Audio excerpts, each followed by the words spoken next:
विद्यार्थी मित्रांनो नमस्कार। आज आपण प्रयोजन विचार हा घटक पाहणार आहोत। मागच्या काही तासामध्ये आपण फ्राइड पाश्चात्य साहित्यशास्त्राशी संबंधित फ्राइड या अभ्यासकांनी सांगितलेली फ्राइड आणि युंग या अभ्यासकांनी सांगितलेली दोन प्रयोजन पाहिली होती। त्यातलं पहिलं प्रयोजन होतं पलायनवाद। पलायनवाद म्हणजे दैनंदिन जीवनापासून कुठतरी दूर जाण्यासाठी, कुठतरी विरंगुळ मिळवण्यासाठी दैनंदिन जीवनातले प्रश्न कुठेतरी दुसरीकडून कल्पनेच्या माध्यमातून किंवा दुसऱ्या गोष्टीकडे जावं असं जे माणसाला वाटतं त्याला यांनी पलायनवाद असं म्हटलेलं आहे। आणि साहित्याचं हे एक मुख्य प्रयोजन असतं, मानसशास्त्रीय प्रयोजन असतं असं यांनी सांगितलेलं। म्हणजे दररोजच्या त्या धकाधकीच्या जीवनापासून लोकांना बाहेर जायचं असतं। दैनंदिन अनुभवापासून वेगळे अनुभव, वेगळ्या कल्पना, वेगळं विचारविश्व हवं असतं आणि ते वेगळं विचारविश्व साहित्याच्या द्वारे, कवितेच्या द्वारे उभं केलं जातं असं या फ्राइड आणि युंग यांचं मत होतं। आणि म्हणून साहित्याचं पहिलं प्रयोजन काय? लेखक काय करतो तर दैनंदिन जीवनापासून सुटका करून घेण्यासाठी वेगळ्या कल्पना विश्वामध्ये रमतो आणि म्हणून त्याला पलायनवाद असं म्हटलेलं आहे।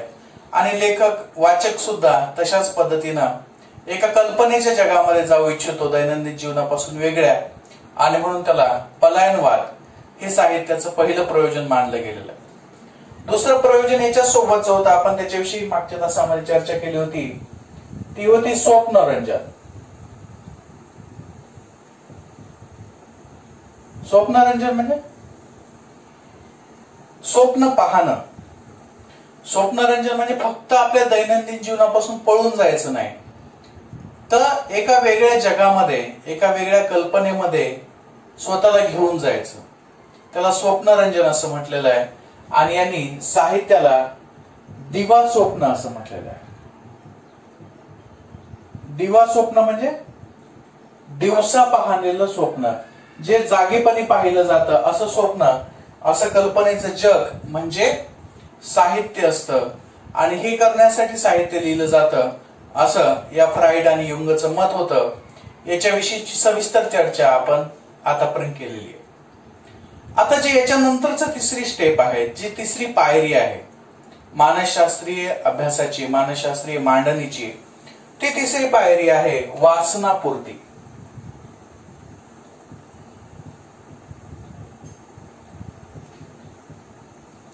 ही जी वासनापूर्ती आहे ही 1, 2 आणि 3 ही तिसरी अवस्था आहे मानसशास्त्राची, मनाची। म्हणजे पहिले मन काय करतं, दैनंदिन जीवनापासून दूर जायचा प्रयत्न करतं, ही पहिली पायरी। मग दैनंदिन जीवनापासून दूर जाण्यासाठी ते एखादं स्वप्न पाहतं, कल्पनेच्या जगात जातं, ही तिसरी पायरी। आणि तिसरी पायरी म्हणजे ज्या कल्पनेच्या जगामध्ये तो गेलेला आहे तिथे त्याच्या इच्छा, त्याचे स्वप्न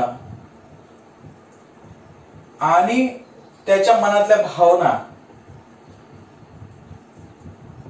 या सर्व तो पूर्ण करण्याचा प्रयत्न करतो। म्हणजे वासनापूर्ती म्हणजे काय, तर एखाद्याच्या मनामध्ये इच्छा असेल, समजा त्याला लाडू खायचे खूप मोठे, तर तो जेव्हा दिवा स्वप्नामध्ये जाईल, एखाद्या साहित्य कृती लिहायला लागेल, तेव्हा त्याचा नायक काय खाईल? जर एखादा लेखक आहे आणि त्याला लाडू असं आवडतात, लाडू खायला आवडतात आणि जिलेबी अजिबात आवडत नाही, तर त्याच्या नायकाला जेव्हा भोजन करायचं असेल, जेवण करायचं असेल, तेव्हा तो काय खातो असं दाखवेल?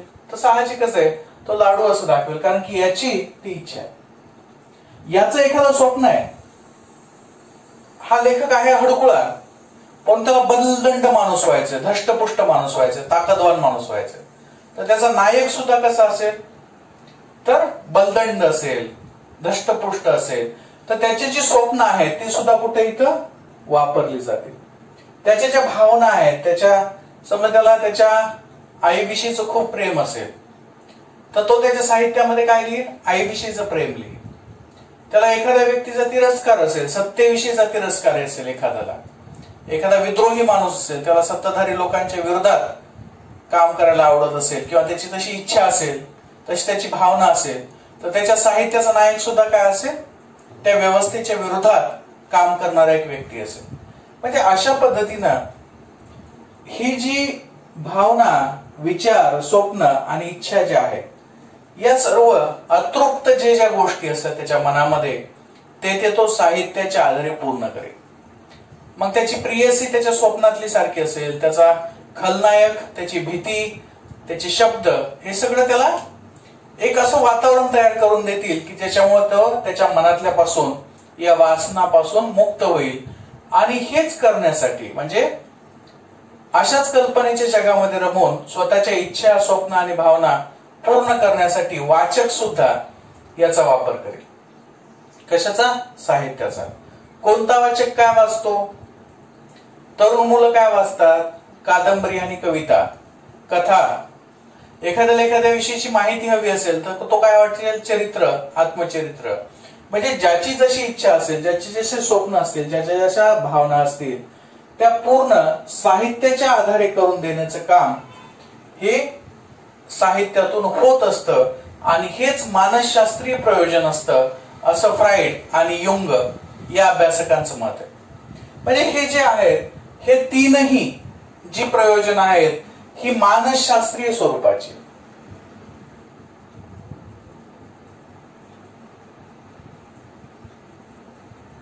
ही मानसशास्त्रीय स्वरूपाची तीन प्रयोजन आहेत. याच्यामध्ये सुरुवातीला व्यक्ती दैनंदिन जीवनापासून पळतो, पळाल्यानंतर तो स्वप्नामध्ये जातो, कारण की तो व्यवहारामध्ये नसतो, व्यवहाराच्या बाहेर असतो. आणि तिसरी गोष्ट म्हणजे तिथे तो स्वतःच्या इच्छा, स्वप्न आणि अपेक्षा पूर्ण करून घेतो. म्हणून पाश्चात्य साहित्य क्षेत्रामध्ये या तीन गोष्टी अतिशय महत्वाच्या मानल्या जातात: पलायनवाद, स्वप्नरंजन आणि वास्तव, म्हणजे वासनापूर्ती. तर अशाच पद्धतीने आपण जेव्हा जेव्हा पाश्चिमात्य साहित्याचा वापर, अभ्यास करतो, पश्चिमेकडील साहित्याचा वापर करतो किंवा अभ्यास करतो, तेव्हा आपल्याला त्या साहित्यामध्ये या तीन गोष्टी दिसून येतात. पलायनवाद दैनंदिन जीवनापेक्षा, दैनंदिन प्रश्नापेक्षा वेगळे प्रश्न घेऊन त्यांचं साहित्य समोर येत असतं. स्वप्नरंजन, ते एका वेगळ्या जगामध्ये जाण्याचा प्रयत्न करतात. एलिस इन वंडरलँड किंवा त्यांचे जे सुपर हिरोचे जे चित्रपट आहेत, ते काय आहेत? एक स्वप्नरंजन आहेत. आणि तिथून ते वासनापूर्ती करतात. म्हणजे वाईटाला हरवणं, चांगल्यानं वाईटाला हरवलं, किंवा वेगवेगळ्या पद्धतीच्या इच्छा, अपेक्षा तिथे व्यक्त केल्या जातात. तर ही मानसशास्त्रीय स्वरूपाची प्रयोजन आहेत. ही प्रयोजनं लेखकासाठी सुद्धा लागू पडतात आणि वाचकांसाठी सुद्धा लागू पडतात. या अभ्यासकांचं म्हणणं आहे की एखाद्या वाचकाला मोकळ्या ग्रंथालयात सोडून द्यायचं. तो काय वाचतो? तो कोणाचं चरित्र वाचतो? समजा महात्मा गांधीचं चरित्र आहे, स्टीव्ह जॉब्सचं चरित्र आहे, एखाद्या अभिनेत्रीचं चरित्र आहे, एखाद्या डायरेक्टरचं चरित्र आहे, एखाद्या प्राध्यापकाचं चरित्र आहे, तर तो कुणाचं चरित्र वाचेल? तर अर्थातच त्याला ज्याच्याविषयीची उत्सुकता असेल त्याचं चरित्र तो हातात घेईल. म्हणजे हे सगळं मनोविश्लेषणात्मक स्वरूपाचा भाग असतो. म्हणजे वाचक कोणती कादंबरी उचलतो, कोणती साहित्यकृती उचलतो, कोणती साहित्यकृती वाचनासाठी निवडतो, हे सगळं काही त्याचं मानसशास्त्रीय स्वरूप निश्चित करत असतं. आणि म्हणून ही तीन प्रयोजनं फ्राइड आणि युंग यांनी अतिशय महत्वाची मानली आहेत. याच्याशिवाय आणखीन एक प्रयोजन आहे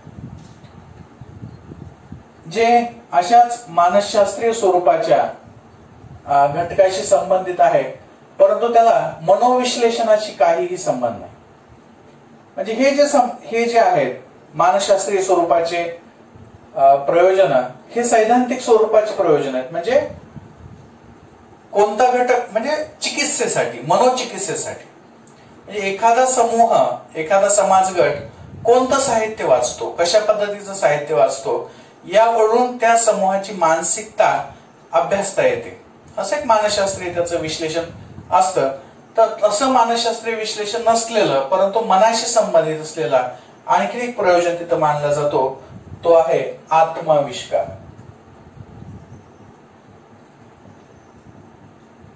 आता हे जे आत्माविष्कार नावाचं जे प्रयोजन आहे, हे क्रोनचे या अभ्यासकांनी सांगितलेलं आहे. याने लिहिलेलं आहे, art is expression. Art is expression. Expression म्हणजे अभिव्यक्ती, सादर करणे.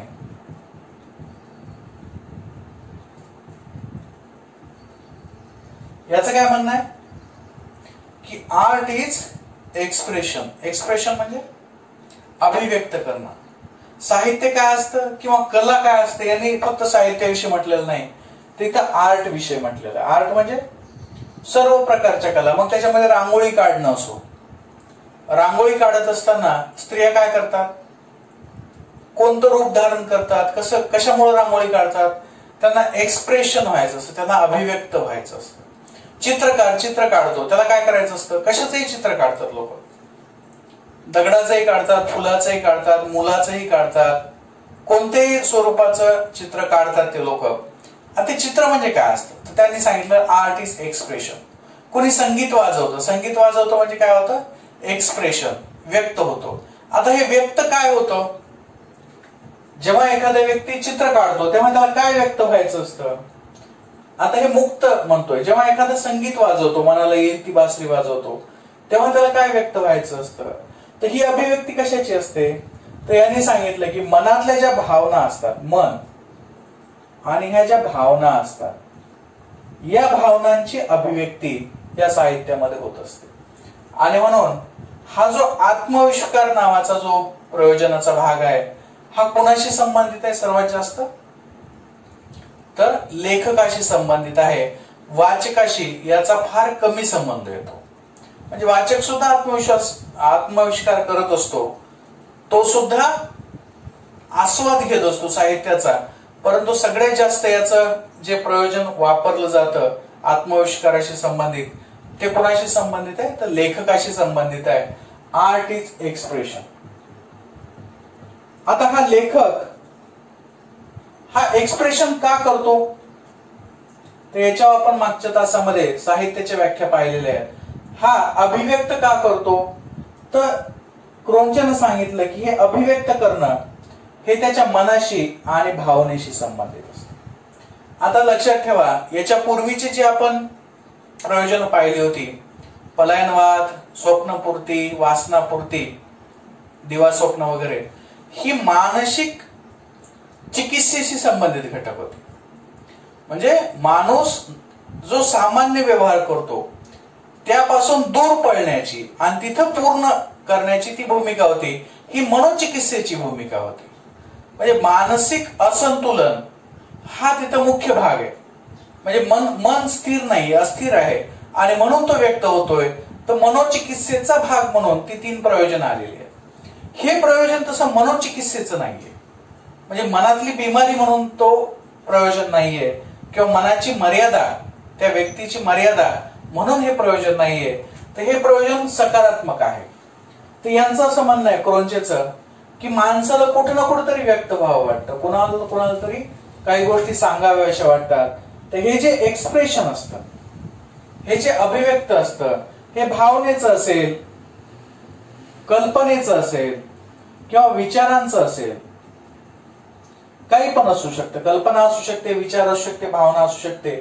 तर हे जे एक्सप्रेशन असतं, हे एक्सप्रेशन म्हणजे साहित्य असतं. आणि जर हे एक्सप्रेशन झालं नाही तर, म्हणजे कवीला एखादी कविता सुचली, त्याला बोलावीशी वाटली आणि त्यानं ती बोलली नाही तर या क्रोंचेनं सांगितलं की तो स्वतःला तसं करण्यापासून थांबवू शकत नाही. म्हणजे आपल्याला जशी भूक लागते, आपण थोडा वेळ थांबवू शकतो, परंतु काही निश्चित काळानंतर आपल्याला जेवणं आवश्यकच असतं. आपल्याला तहान लागते, काही विशिष्ट मर्यादेच्या नंतर आपल्याला पाणी पिणं हे गरजेचंच असतं. तशाच पद्धतीनं एखाद्या लेखकासाठी किंवा एखाद्या कलावंतासाठी किंवा एखाद्या आर्टिस्टसाठी एक्सप्रेस होणं, अभिव्यक्त होणं, स्वतःची कला सादर करणं हे अनिवार्य असतं. हे काय असतं, अनिवार्य असतं. जर तो व्यक्त झाला नाही तर तो अस्वस्थ होतो, त्याच्या मनामध्ये तगमग सुरू होते, त्याच्या भावना, कल्पना आणि विचार त्याला अस्वस्थ करतात. आणि म्हणून ज्याला जी कला येते, जो ज्या कलेमध्ये माहिर आहे, तो त्याचं एक्सप्रेशन करतो, त्याचा आविष्कार करतो. आणि म्हणून साहित्याचं हे महत्वाचं प्रयोजन मानलं जातं. या आविष्काराचं, या एक्सप्रेशनचं मराठीमध्ये जेव्हा भाषांतर करण्यात आलं, मराठीमध्ये जेव्हा अनुवाद करण्यात आला, तेव्हा त्याला आविष्कार सोबत आत्म हा शब्द जोडला. कारण आपल्याकडे आत्मा असो का नसो, आत्मा हा शब्द स्वतःशी संबंधित आहे. म्हणजे आतमधलं जे काही असतं ते आविष्कृत करणं, ते बाहेर सांगणं, याला ते एक महत्वाचं प्रयोजन मानतात. आणि ही अतिशय महत्वाची गोष्ट आहे. कारण की एक्सप्रेशन, आपण सुद्धा संत तुकारामाने सांगितलेले की जळा वेगळी मासोळी तैसा तुका तळमळी. म्हणजे किंवा आम्हा घरी धन शब्द चिरत नाही, किंवा मी तो हमाल भारवाही, मी तो हमाल भारवाही. म्हणजे परमेश्वर मला सुचवतो, मी सांगतो. एवढी पवित्रता आहे. म्हणजे मी माझ्या मनानं बोलत नाहीये, तर मी कोणाच्या मनानं बोलतोय? पांडुरंग मला सांगतो, मी ते व्यक्त करतो. एवढी पवित्रता तुकारामांनी या आत्मविष्काराच्या संदर्भात सांगितले. म्हणजे त्याचा जो आविष्कार असतो, त्याला सांगण्याची जी गरज असते साहित्यिकाला, ती एवढी आतून आलेली असते की त्याच्यासाठी ही अनिवार्यता अतिशय महत्वपूर्ण बनते. आणि त्याच्यातून आत्मविष्कार हा एक लेखकनिष्ठ स्वरूपाचं प्रयोजन बनतं. तर अशा पद्धतीनं आत्मविष्कार हे एक मनाशी संबंधित असलेलं एक महत्वाचं प्रयोजन मानलं जातं. आणखीन एक प्रयोजन आहे, ते पण आज आपण पाहून घेऊयात. ते सुद्धा मनाशी संबंधित आहे आणि त्याचा संबंध आहे मनोरंजनाशी. म्हणजे क्रोंच्यानं काय सांगितलं? आत्मविष्कार. आणि त्याने एक्सप्रेशन सांगितलं होतं खरं तर, म्हणजे अभिव्यक्त होणं. मराठीमध्ये येता येतं त्याला आत्म हा शब्द चिटकला आणि त्याचा काय झाला? आत्म आविष्कार. म्हणजे मनामध्ये जे काही आहे ते सांगण्याचा प्रयत्न कर. आणखीन एक दुसरं प्रयोजन सांगितलेलं अभ्यासकांनी, त्याला ते मनोरंजन असं म्हणतात. आता इथे सुद्धा आपण फ्राईड पाहूयात. जो फ्राईड आहे किंवा युंग आहे, त्याचं जे प्रयोजन आहे त्याचं स्वरूप मनशास्त्रीय स्वरूपाचंच आहे. परंतु मनोरंजन हा जो शब्द आहे हा त्याच्यापेक्षा वेगळा आहे. याचा अर्थ आहे करमणूक. म्हणजे केवळ करमणूक करण्यासाठी सुद्धा साहित्य लिहिलं जातं. यासाठी त्यांनी व्याख्या केली. डिक्विन्सी नावाचे एक अभ्यासक होते, डिक्विन्सी. यांनी लिहिलं की लिटरेचर फॉर एंटरटेनमेंट, म्हणजे रंजन करण्यासाठी साहित्य हे वापरलं जातं किंवा साहित्य हे लिहिलं जातं. आता पहा, पलायनवाद वेगळा. हा पलायनवाद कसा आहे की माणसाला या दैनंदिन जीवनापासून दूर जायचंय. स्वप्नरंजन वेगळा, वाचनापूर्ती वेगळा, आणि रंजन किंवा मनोरंजन किंवा करमणूक हा भाग वेगळा. इथे माणसाला बाहेर जायचं नाही, मानसशास्त्रीय स्वरूपाची कोणतीही समस्या त्याच्या समोर नाहीये, तर त्याला थोड्या वेळासाठी विरंगुळा हवाय, थोड्या वेळासाठी करमणूक हवी आहे. जसं आपण थोड्या वेळासाठी बाहेर फिरायला जातो किंवा थोडासा मोकळा वेळ भेटला की आपल्या मित्रांसोबत बोलतो, त्याच पद्धतीनं स्वतःचं मनोरंजन करण्यासाठी, करमणूक करण्यासाठी साहित्याचं एखादं पुस्तक वाचलं जातं, एखादी कविता ऐकली जाते, एखाद्या मुशायरामध्ये जाऊन थांबलं जातं, एखादं नाटक पाहिलं जातं. तर हे सगळं कशासाठी केलं जातं? तर केवळ आणि केवळ कशासाठी? त्या मनोरंजनासाठी. आणि म्हणून मनोरंजन किंवा करमणूक हे साहित्याचं प्रयोजन मानलं जातं. आता हे मनोरंजन कोणाशी संबंधित प्रयोजन आहे? तर साहजिकच वाचकनिष्ठ स्वरूपाचं प्रयोजन आहे. म्हणजे वाचक प्रामुख्याने मनोरंजनासाठी लिहितो, आपलं वाचतो. लेखक जो आहे तो स्वतःचं मनोरंजन करण्यासाठी लिहिल का? तर अशी शक्यता आहे की टाइमपास म्हणून सुद्धा काही लोक लिहू शकतात. एखादी कविता सहज सुचली त्यानं लिहून टाकली, एखादा प्रसंग सहज आठवला त्यानं लिहून टाकला, काहीतरी वेळच नाही, आता भरपूर वेळ आहे आपल्याकडे आणि आपण लिहित राहिलो. तर हे 100% लोकांसाठी लागू पडतं का? तर नाही. परंतु हे पुन्हा मनोरंजन हा प्रकार लागू पडतो का? नाही सगळ्यांनाच. अशिक्षित लोकांना कसं लागू पडतो? तर जुन्या काळी लोक जात्यावरच्या ओया म्हणायचे, म्हणजे बाया काम करायच्या सकाळी सकाळी आणि करमणूक म्हणून म्हणजे वेळ निघून जावा म्हणून गाणे म्हणायचे. हा मनोरंजनाचा भाग आहे. म्हणजे वेळ जाण्यासाठी लहानपणी लहान मुलं जेव्हा असायचे तेव्हा टीव्ही वगैरे नसायची, तेव्हा आई वडील किंवा आजी आजोबा मुलांना गोष्टी सांगायचे.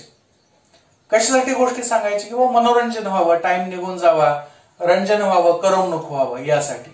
म्हणजेच हे जे एक्सप्रेशन आहे म्हणजे आजी आजोबा किंवा बाया ज्या आहेत त्या करमणुकीसाठी सुद्धा अभिव्यक्त व्हायच्या, म्हणून हे प्रयोजन लेखकासाठी सुद्धा लागू पडतं. परंतु आजच्या सर्व लेखकांसाठी हे लागू पडत नाही. म्हणजे मनोरंजनासाठी किंवा करमणूक करण्यासाठी लिहिण्याचा प्रश्न आज येत नाही. कारण काय?